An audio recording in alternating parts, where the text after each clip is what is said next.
Good afternoon, everyone. I'm Cherie Payne, and I'm co-chair together with Richard, and it's good to see everyone this evening. Celia. Hi, everyone. My name is Celia Miko, and I am the chair of the Finance and Audit Committee. Great. Who's here? We have. Hi, everyone. I'm Greg Ferguson, probably one of the newer members on the board, here to help with the fundraising committee. And our past board member is here, Audrea. Good afternoon, everyone. Audrea Golding. I just rolled off of the board this past year, but had a glorious 6 years of being able to serve food for the poor. And it's great to see all the friends and colleagues again. Good. And maybe there are a few board members that couldn't make it tonight due to previous commitments, but we've got the staff as well, so maybe the staff may want to introduce themselves. Great. Andrea, would you like to start? Sure. I'm Andrea Slipbeck, and I'm the Senior Project Manager of International Programs for Food for the Poor Canada. And Tyler? Hi guys, I am the Donor Stewardship and Communications Coordinator for Food for the Poor Canada as of this year. And the last member of our staff is Joanne Tibby, who is here with us tonight. Hi, everyone. Nice to meet you all. I am, as Tyler said, the newest member of the team, the Manager of Philanthropy and Operations, and I'm really excited to be a part of Food for the Poor Canada. And just please excuse my camera tonight. I'm sure the next time I see you, you'll see me in person. It's just that I did a dental procedure, so there's a little swelling. So just excuse me tonight, please. Thank you. Okay. I'm Samantha Mafood. I am the outgoing executive director. We are still on the hunt for an executive director, but still hanging around and still loving the work that we do, and really love the board and staff that we have and the donors that we have. So I will say welcome, and I'll let Cherie and Richard also welcome you guys, but really happy to see familiar faces, and hopefully we get a few more. But Wesley, I didn't say hi to you, so hi, and Cecil, and I don't know who Tina is there, but Cecil, nice to see your name anyway. And Helly, a past staff who currently works with us for social media, is here as well. So nice to see everybody, and I'll let Richard start. Okay. All right. Good evening, everyone, and hope everyone's having a great evening. I'm actually quite honored to be a co-chair of the board along with Cherie, who you'll hear from shortly as well. On behalf of the board and the staff of Food for the Poor Canada, I'm totally delighted to welcome all of you to the 2023 virtual reception this evening. And just so everyone's aware, Samantha touched on it, that this meeting will be recorded and it will be uploaded to our YouTube channel. So those that are not able to make it tonight will be able to get a chance to watch. We want to thank you all for taking the time this afternoon to help us celebrate another impactful year at Food for the Poor Canada. All of the work that we do, it's made possible because of you, our donors and our partners. Your willingness and your passion for helping to transform lives of those less fortunate is what really motivates us to keep on doing this very important work. And I was going to introduce our new board members, but we sort of you guys had a chance to meet Greg a little while ago, and our other new board member, Earl Sinclair, unfortunately couldn't make it today. Also wanted to touch, as most of you are aware, we had hired Arlene Amitirigala as our new executive director a little while ago. And she did some great work with us for 3 months, but ultimately she decided that it wasn't the right role for her. And so she decided to move on. She resigned. As a result, we're currently looking for a new executive director. And I would ask if anyone knows of any great candidate out there that might be, a good executive director for us. Please feel free to sort of, pass it on, and we'll certainly take a look. Happy to say, though, that in the meantime, Samantha Mahfood will continue to stay on in the interim until we hire a new executive director. As well, Andrea Slipek will continue to be in charge of programming, doing a great job. Tyler Sloot will continue to support us in stewardship and communication, and for the time he's been here, also doing a fantastic job. And our new recruit, Joanne Tibby, who you just met as well, will continue to support will support philanthropy going forward. So happy to have everyone here tonight. Hope everyone,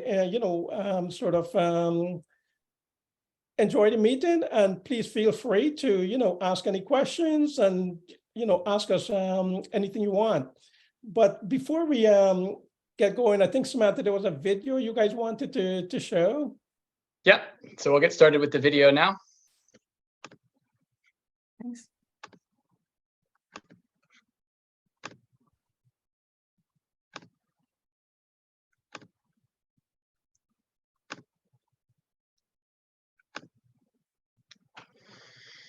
Okay, everyone can see the screen? Yeah. Yep. Thanks to the generous and unconditional support of donors with big hearts, Food for the Poor Canada and Cepudo have developed different projects in the area of Marcala. Projects that have contributed to food security, education and vocational training, health and income generation of different people in need of an opportunity to develop and have a better future. Join us for a brief overview of them. Coffee Projects Phase 1 and 2. The projects entail the provision of coffee plants, agricultural inputs, and necessary technical assistance for the development of coffee crops, contributing to the generation of income through the sale of coffee for families in need. Honey Project. The project included the delivery of beehives, the necessary inputs for their development, and technical assistance, being the direct beneficiaries, beekeepers in need and with the desire to succeed. Agricultural Project. The project included the provision of the greenhouse structure, seeds, necessary inputs, and technical assistance for the production of vegetables and their sale to generate income. In this project, the direct beneficiaries were a group of organized women from the community of San Antonio and their families. Vocational School and Workshops. Thanks to the construction of the vocational school, it has been possible to guide the San Antonio community, especially the younger members of the community. Women's empowerment workshops were also conducted to demonstrate to the participants the significant role they can play in the community, society, and the development of their families. Construction of a community center. The project included the construction of a community center in San Antonio, where people will now have an adequate place to meet and organize as a community, conduct events, and carry out trainings. Health Center. The project included the construction of a clinic and the provision of equipment through donations received by Food for the Poor. With the proper equipment, medicines, appropriate space, and privacy for patients, the medical staff of the clinic will be able to provide high-quality services and also improve distribution of the spaces within the clinic with optimal and suitable conditions. Through God's grace, we serve God by serving those in greatest need. Working with partners, donors, and beneficiaries, we are united in our goal to help those living in need achieve the fullness of life as promised by the kingdom of God.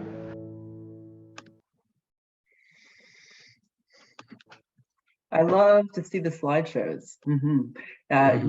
It really brings home a visual for all of us about the scope of the work that we're able to do. And many of you will have seen that last month we sent out our 2022 impact report to all donors, and it highlights some of the incredible achievements that we've been able to operationalized with the help of Canadian donors. We offered 3 million meals shipped to Haiti, Jamaica, and Honduras. Over 1,200 Jamaican students were given daily school lunches across 25 schools. Food for the Poor Canada volunteers built 2 schools in Jamaica, serving up to 190 schools total. And that brings us to our 25th school with partner Helping Hands Jamaica Foundation. We completed the final 15 homes in Jarac, Haiti, and all 60 families have moved in. The San Antonio Health Clinic was built in Honduras, serving over 1,000 residents. We distributed $1.7 million worth of medicines and personal protective equipment to Jamaica and Honduras. We provided clean water with over 2.8 million aqua tablets to Honduras and Haiti, which was particularly life-saving with the cholera outbreak in Haiti again. And we provided 22 scholarships to train truck drivers. So I hope you appreciate that in many instances, these are life-saving interventions. When we feed a child, we help them to stay in school. When we build a clinic, we provide access to medical care. When we support men and women to gain skills that give them the opportunity to earn an income, we uplift an entire family and give stability to an entire community. So once again, thank you all for your donations over these last year. I know Samantha will have a lot to say about the legacy of the organization. So Samantha, I'm happy to pass the mic to you.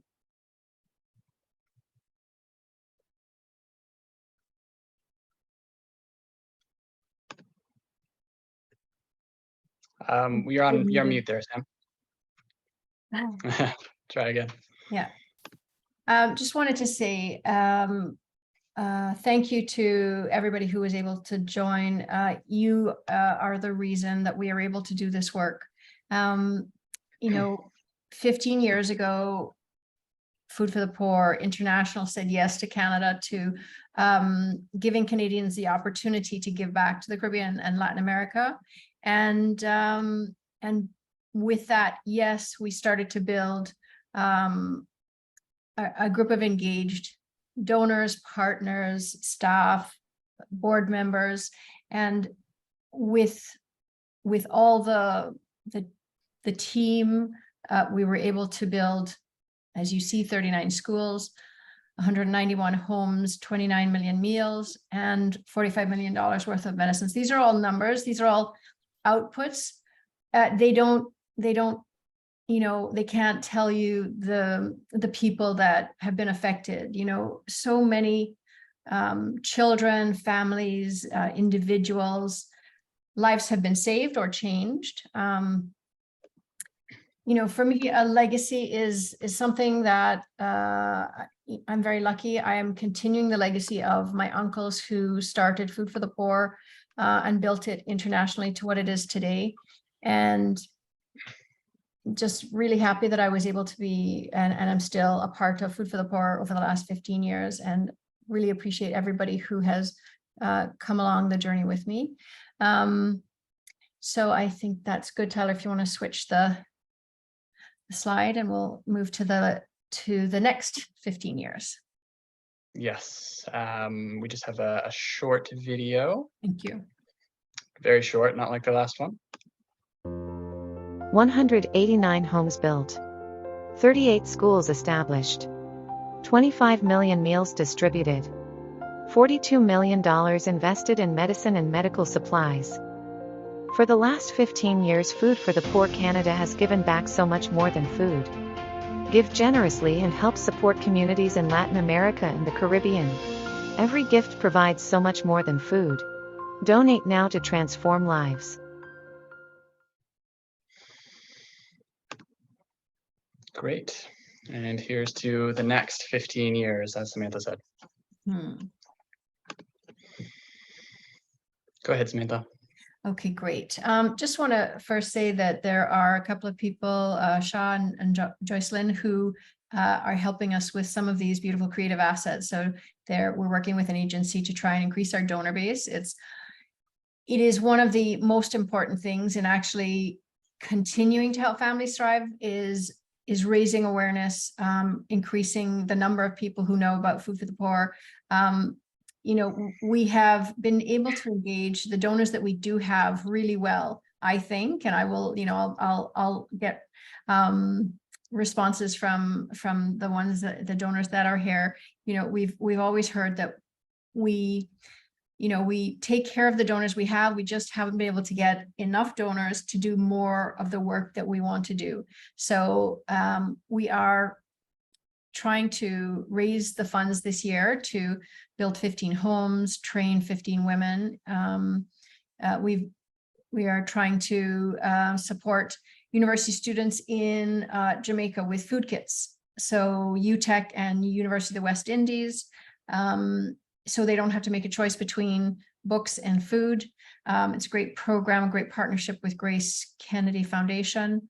And then 150 scholarships for primary school children.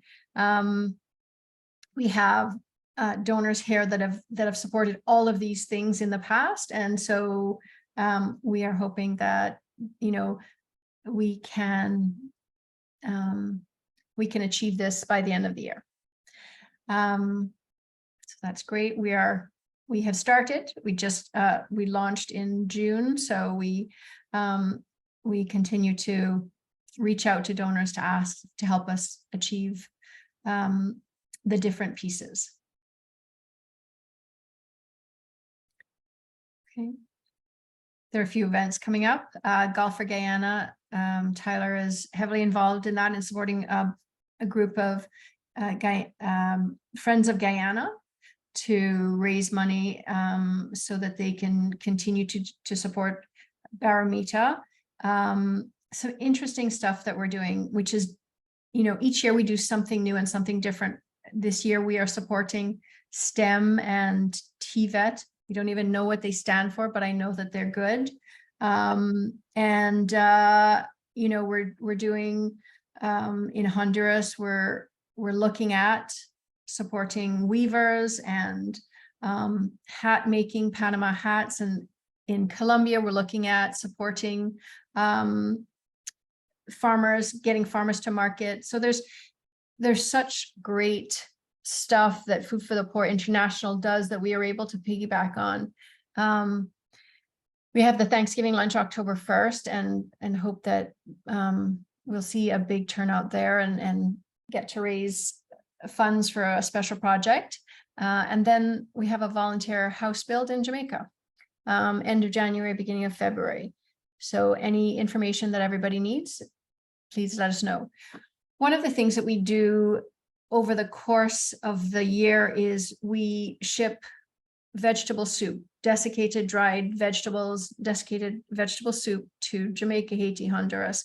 And there's one of our partners is in Cambridge, Ontario Christian Gleaners. And we would, if we get enough interest and engagement, we'd love to take a bus of volunteers to help make the vegetable soup. So that's something that you'll be seeing in the future.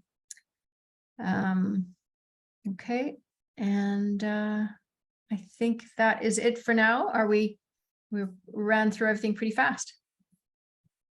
So we're going to open up for Q&A, I think, at this point. Yeah, right? I think because we are a small crowd, I would love for donors to kind of give a little bit of background about who they are, what they think about the work that Food for the Poor is doing, and what would you say to Food for the Poor about what we can do better, what we're doing well? So we'd love to hear from you guys, any questions you have. If you could, as you ask a question, introduce yourself, and then we'll go from there. And I'm going to pick Cynthia. Thanks, Samantha. My name is Cynthia Curry, and I've been involved with Food for the Poor for the last couple of years, Samantha? 2-3 years? A few years, yeah. Yes. I'm originally from Guyana, but I've lived in Canada, and I'm a Canadian citizen living in Ottawa. And I also had the privilege of working in Jamaica for 3 years. And that's why my interest in what Food for the Poor is doing is sort of focused on Jamaica, because I certainly met a lot of Food for the Poor Jamaicans when I was there.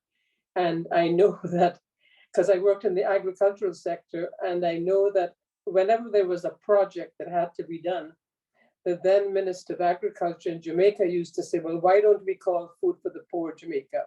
Because they are such a a good partnership, and we always knew that if they said they would do something, they would do it.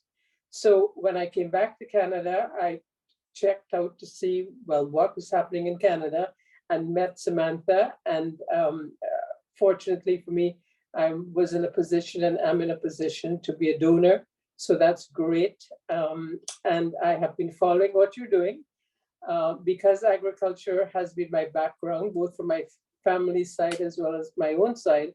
I take a specific interest in the agricultural projects that you have. And last year, I was very happy that I was able to support a female farmer in Jamaica on an onion project. And I hope she's still part of the scheme there, that she's reaping the benefits of having some help from us, and hopefully that will continue. I have a couple of questions, but I'll wait until everyone else has introduced themselves. Thank you, Cynthia. Wesley, would you like to introduce yourself and just give and I'll just say we'll make it short, and then we'll open it up to questions. You might be on mute. Yeah. Yes. My wife, Apolline, we live in Canada. We have been involved with a medical clinic in Haiti, in the north of Haiti. And the clinic, when it was being built, has benefited from Food for the Poor Haiti. A lot of materials was given. Now the clinic is open, up and running. We are trying to establish our relationship with Food for the Poor Haiti through, I think we are more successful at the local level than at the Port-au-Prince level. Port-au-Prince so far and so busy with other things, but at the local level, we have made some headways. In Canada, we're a contributor financially, even though not much, but we do what we can. But in Haiti, we are a recipient of the generosity of Food for the Poor Haiti. Great, thank you. Okay, Lori MacArthur. Oh, let me put on my camera. There we go. Hi. I had the opportunity to go with Food for the Poor a year ago and build a school in Jamaica. We have met them over time and been able to support a few of the projects. We like the hands-on, the practical approach to their efforts. And Jamaica and Haiti and a number of the other places you are actually currently involved in, we've been to on our own mission trips over the years. And so we know of the need, and it's a nice way to continue to support, even though we might not be doing what we're doing right now. Right. Dina, I actually, You just missed your daughter. oh. Mom, you're not muted. Hi, Shirley. And that's my mom. Oh, sorry. If Shirley, if you wanted to say, introduce yourself and your husband, and then we can and share anything that you think about. I didn't really mean to do that. I just meant to be listening. So No, yeah. I'm just making supper. That's the problem. Okay. So Shirley is Lori's mom, and she is a very strong supporter of the work of Food for the Poor, and we really appreciate it. She and her husband were involved with, I think it was the School for the Blind in Jamaica. Is that right? Yeah, we've worked with the Salvation Army. It's our church, and we have been at the School for the Blind a few times in Jamaica. Yeah. Cecil, if you wanted to introduce yourself.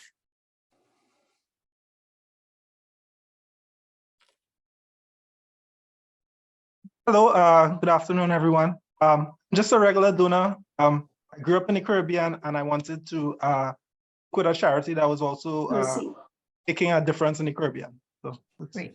That's it. Janine. Hi, I'm Janine. I just am a supporter of Food for the Poor Canada, and I love hearing and learning about all the new things you guys are doing in the Caribbean. Yeah. Great. Dina, she's direct messaged me just to say that she doesn't feel like talking right now. So is there anyone else who would like to say anything? Oh, I missed Hyacinth. Oh my goodness. My name is Hyacinth Randall, and I'm gonna say it the way I know it. I've been a one-man band for so many years for 2 schools in Jamaica. As a matter of fact, more than that, but 2 specific ones. But I'm trying to cut that back and focus what I have and what I need to do with Food for the Poor for a lot of reasons. I have been with Food for the Poor for a couple of years and seen the work. I have been to Jamaica. I have visited the ones in Jamaica. I've seen the work, and I am convinced that they're putting their money where their mouth is, so to speak. And so I have no problem in being involved as much as I possibly can, and sort of let the others fall by the wayside and then focus on Food for the Poor. And if I can get some of my compadres on board, which I'm trying so hard to do, I'd love to do that. Right. Okay, Cynthia, you had a question, and anybody else who has a question, please let me know. Shah and Joycelyn, if you have anything that you want to add, please feel free. Anybody else that has not had an opportunity. I don't have a question, but I just want to say thank you to all of you for doing an amazing work, and we need more people like you. Thank you. Yeah, Shah took the words right out of my mouth. And then also just to say that we're really focused on getting new donors for you as an agency team, as an extension of Sam and Tyler and Andrea. In the industry, it's a real fight for donor dollars these days, and it's part of the challenge that we're ready and we've signed up for, and we're continuing to find new ways to attract new donors and get more eyeballs and attention on the amazing work and brand that you've built, over 15 years. So just wanted to share that with the board and the rest of the team. The mission is ongoing and we're part of it, and glad to be here as well. Great, thank you. Okay, back to you, Cynthia. Thank you. Yeah, I just have a couple of things. Not that I might be able to help greatly with this, but your co-chair said that if we know of anyone who might be interested in the executive director's job, that to just pass that person's name on to you, which prompted me to think, do you have a job description for that individual? We do, yeah. It's actually posted on the website and we can send you the link. Okay. We've shared it on LinkedIn. We've shared it on Charity Village. We've had about 6 applicants so far. 2 that I think are fairly strong, and we'll start interviews probably in the next, I would say 3 weeks or so. Okay, great. So I'll go on the website. That's good. Thank you very much. The other thing is, and I always struggle with this, and that is the work that you're doing in Haiti. Because so much of the negative side we hear in the press about Haiti, what are the challenges that Food for the Poor is facing when it comes to Haiti? We get security updates every week from Haiti. Over the course of the last couple of years, we have had, staff kidnapped.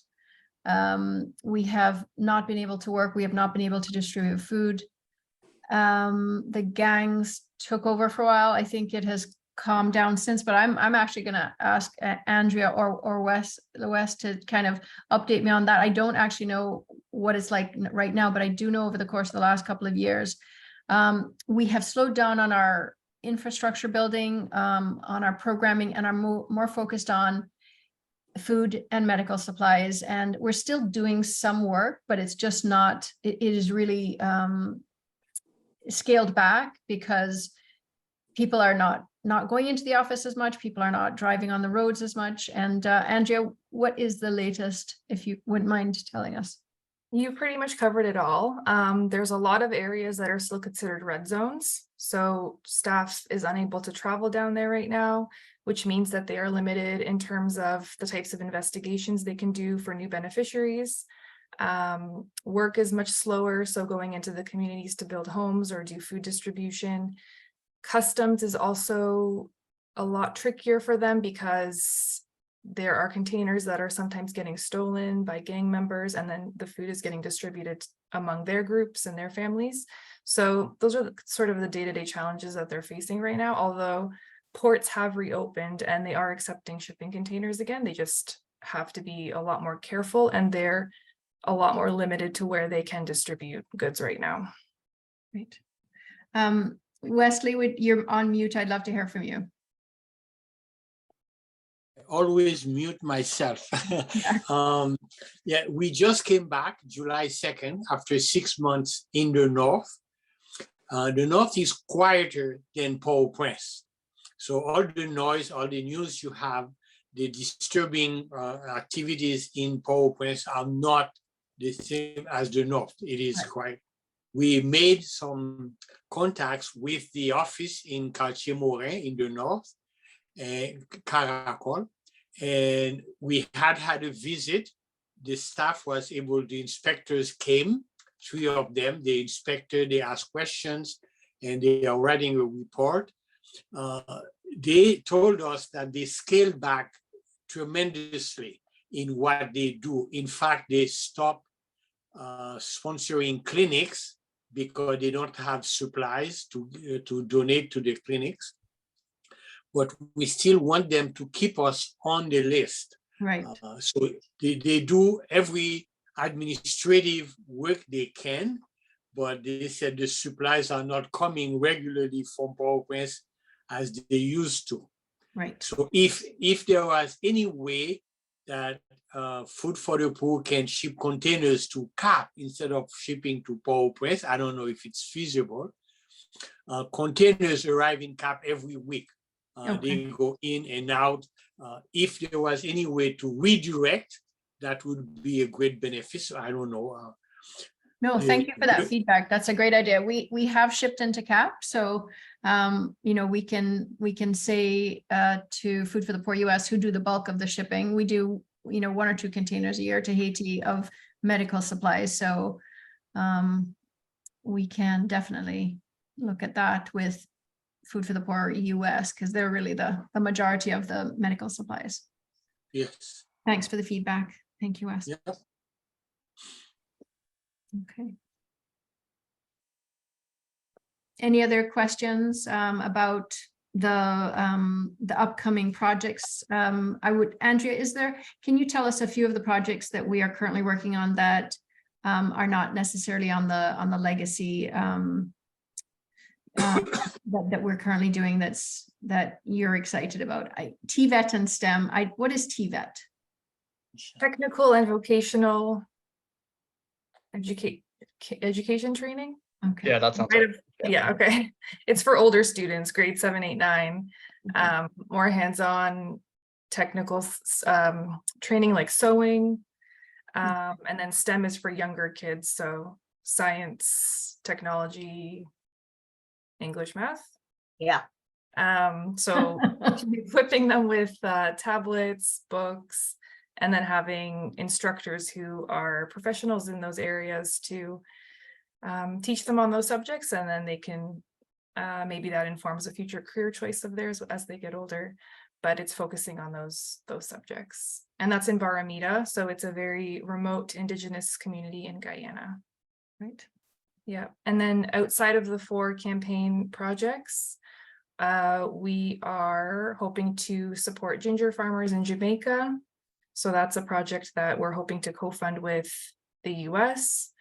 We're looking at expanding into other countries, so potentially Colombia or Guatemala, and maybe doing some artisan work. So it could be weaving or beading or assembling straw hats. So that's something that we're still exploring right now. Potentially doing some emergency response preparedness, so equipping teams with emergency supplies on the ground. so that they're already in the warehouse, ready to go to deploy as an emergency hits, instead of having to wait on us to source supplies in Canada and then have to arrange for a shipping container to go down, which can take up to a month. So that way they're not waiting for supplies to get down there right now. And I think that's it. We are also looking at a benevolent program in Jamaica. So that is providing children who live with certain health conditions with medical expenses, typically to fly them to the States to get medical care. So that can include surgeries. There's a few children who had, one had vision surgery, another had open heart surgery. So giving families the expenses so that their kids can fly and receive these life-saving treatments.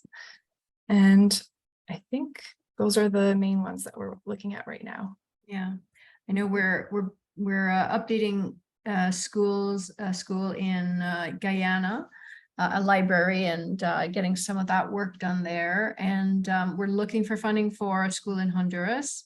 I see, Wes, you had your hand up. And you're mute again.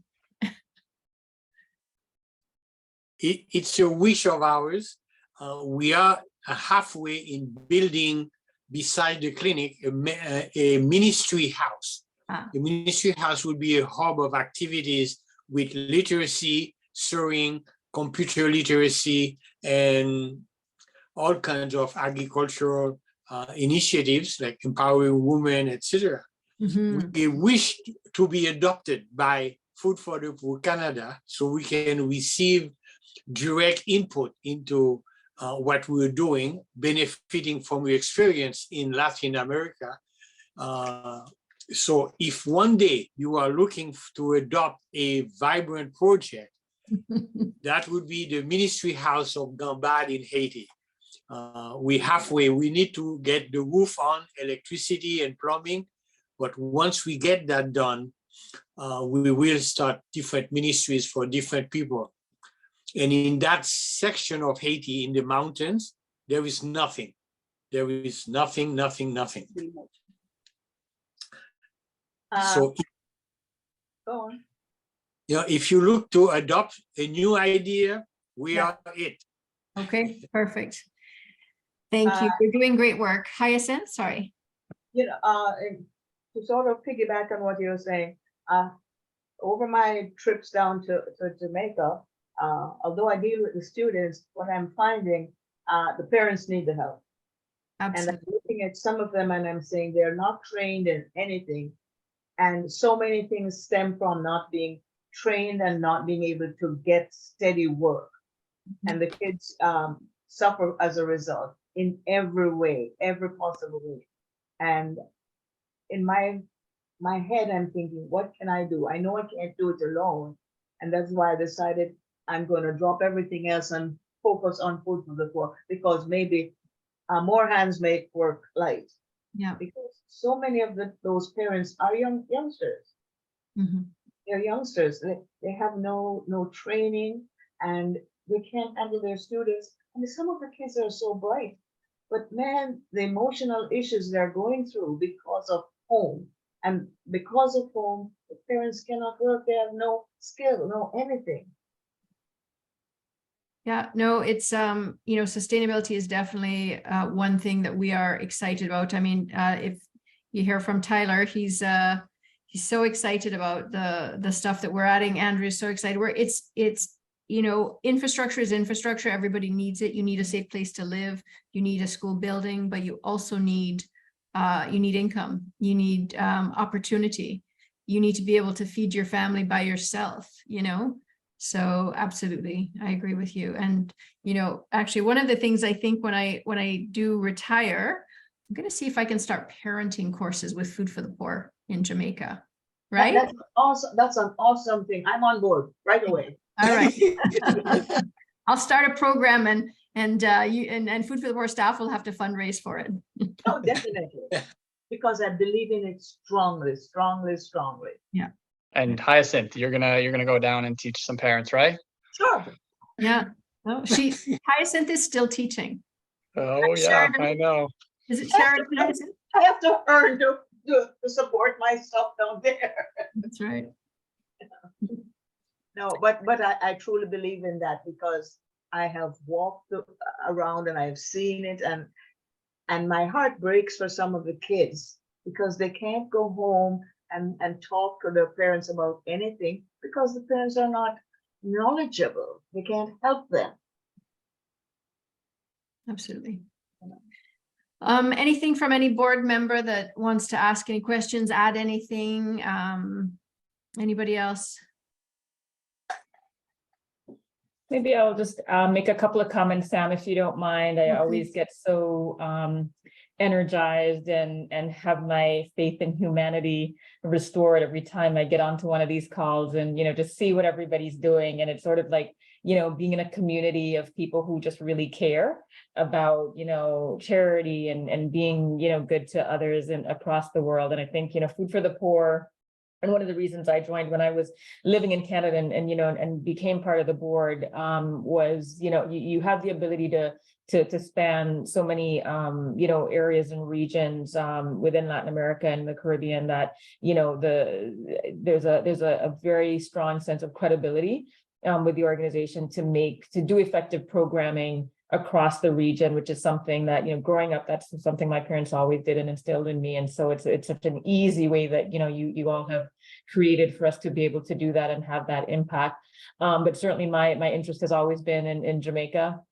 Lori and I were on the same school bill last year. It was actually just about a year ago this week that we were all there. And I will tell anyone who has not been on a school bill or another bill with Food for the Poor, if there's an opportunity to do so, your life will be changed. I've done two and I can't wait for the next one and looking forward to hearing more about the house building as well. For next year. So please keep me in the loop on that. And it's just in any way that anyone can support it, it's great. And I'm happy to talk to anyone offline about how my siblings and I came together and did a proposal with Sam last year to actually, it was pre-COVID, but we ended up doing it last year to build a school that was dedicated to Sam, my dad, and to Sam's dad, my dad, and the dad of another one of our patrons. So it's a lasting legacy from families that have lasting impact. And I think if you haven't done one, it'll be great, and see there are other creative ways of supporting. The one other thing I would just suggest, because I know you, Sam, you haven't thrown it out, but I'll blatantly do so. We all do estate planning. We all, ever since COVID, we came to terms with a lot of things of our, eventual demise. We all go through it. The only thing, assured in life is death and taxes. And I really encourage everyone as well to for the long-term, legacy again for Food for the Poor. If you haven't put Food for the Poor in your estate plan, think about doing so, because we're talking about short term today. We will get through all of the things that are happening with donors post-COVID, with the economy, et cetera. But the longer term impact can also be felt by estate planning and putting something in for Food for the Poor in your plan. I would love to see Food for the Poor in Canada in particular, last longer than we all are here. And I know that there's going to be ongoing impact from this community. So look forward to supporting more, look forward to getting on the next build and supporting Food for the Poor in any way that I can, even while I'm off the board. But thanks for the opportunity and for doing all the fantastic work. When I got that report in the mail, it was just, uplifting. And I hope that we get more people to join in that community. And thank you for continuing to be on the governance committee, because we need the history of the governance, with the committee. So thank you. Celia, you look like you have something to say. No, I don't really. I'm just listening to all that, Food for the Poor has done. And it's remarkable. I have been on the board for a couple of years now, and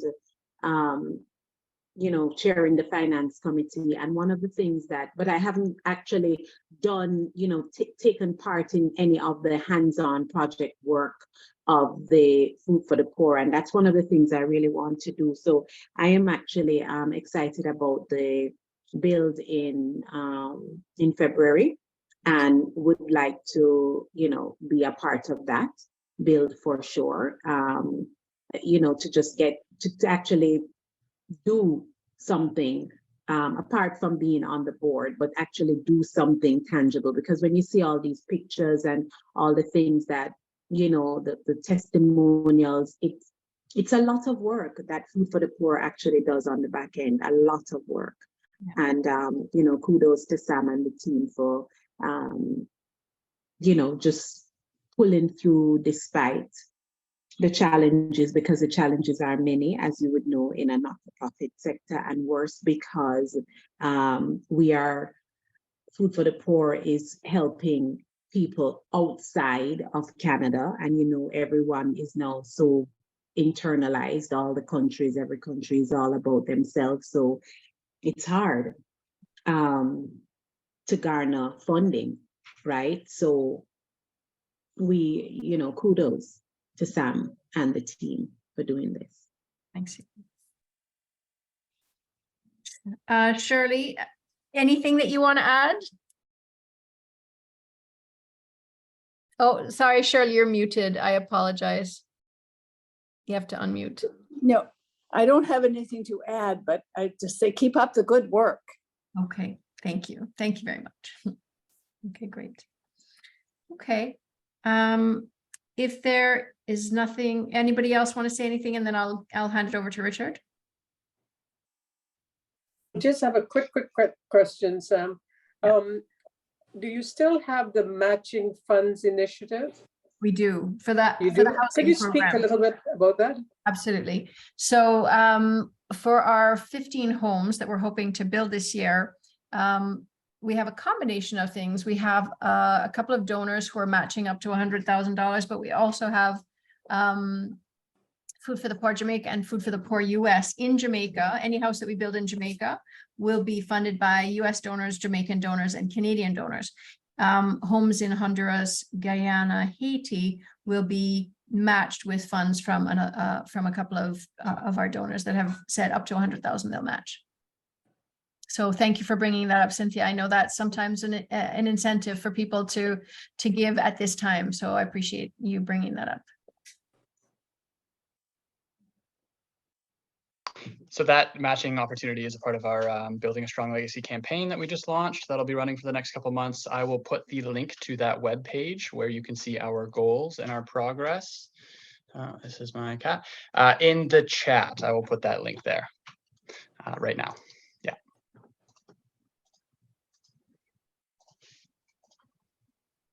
Right. Okay, any more questions or? Nope. You know what? Thank you all so much for your participation. It's really, really enlightening to hear the different perspectives from our donors, our board members, each one of you. And we really want to thank all our donors, all our partners. You have so generously contributed to the impact that we've been able to do over the past 15 years. And your willingness to give comes at a very critical time for us, as there are many out there that's in need of help, and we can't do this important work without you folks. So thank you all for attending today, and we look forward to another very impactful 15 years, and for us to help communities to prosper and thrive, help families to thrive in the Caribbean and Latin America.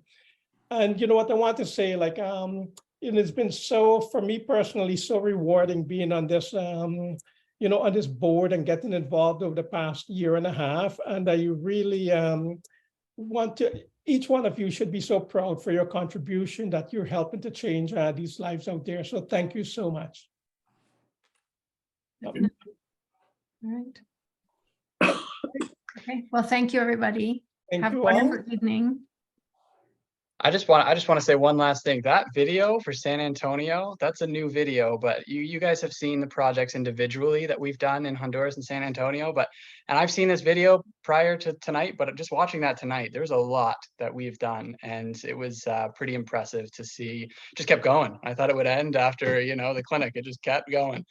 So that was a really big video for us to show you guys that you have achieved so much. So thank you. All right. Thank you. Thank you. All right, take care, everybody. Nice Bye, to meet you. everybody. Thank you. Everyone. Bye. Bye, everyone. Bye. Bye. Bye, Shirley. Have a great one, everyone. Bye.